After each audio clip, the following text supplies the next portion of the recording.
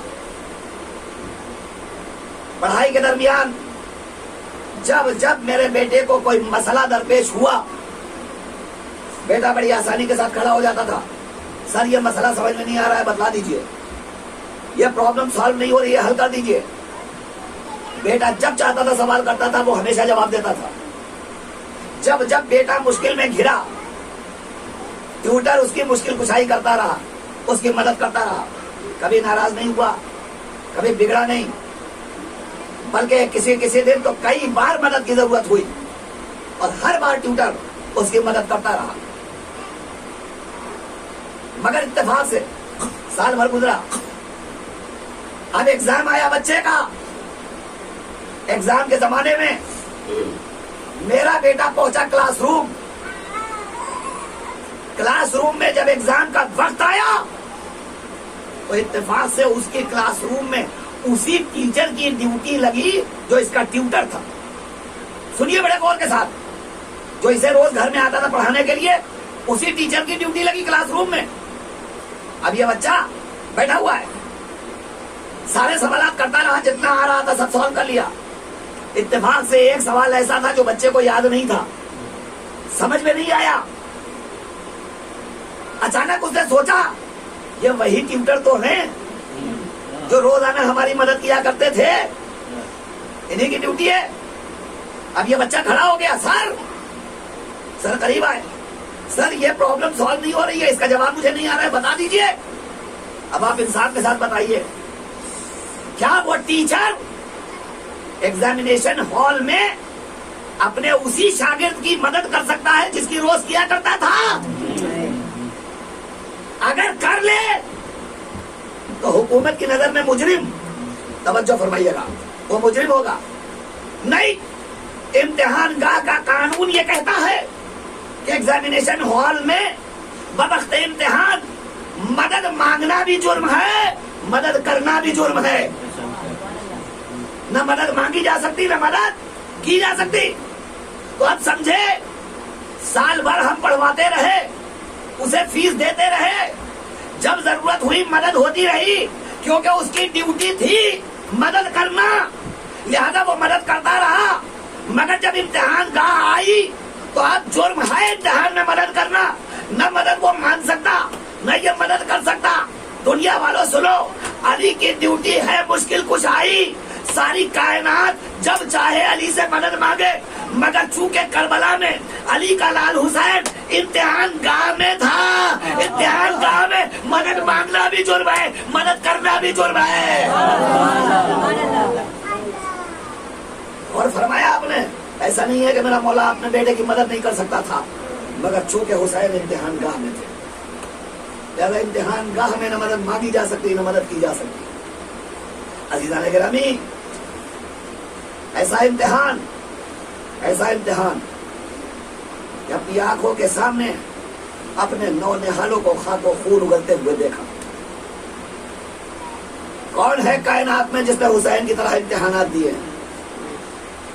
ملے گا کوئی ایسا جیسے امتحانات حسین نے دیے ہیں؟ میرا مولا ایسے ایسے امتحانات دے رہا ہے، اگر صرف تصور کر لیا جائے تو کلیجہ پھٹنے کے لیے کافی ہے۔ کسی باپ کے سامنے کسی بیٹے کو اگر معمولی سی چوٹ آ جائے اور وہ باپ اپنے بیٹے کے زخم سے خون نکلتے ہوئے دیکھ لے، لیکن نفسیاتی ٹچ دے رہا ہوں، نفسیاتی پہلو آپ محسوس کریں گے تو انشاءاللہ رونے کے لیے کافی ہوگا۔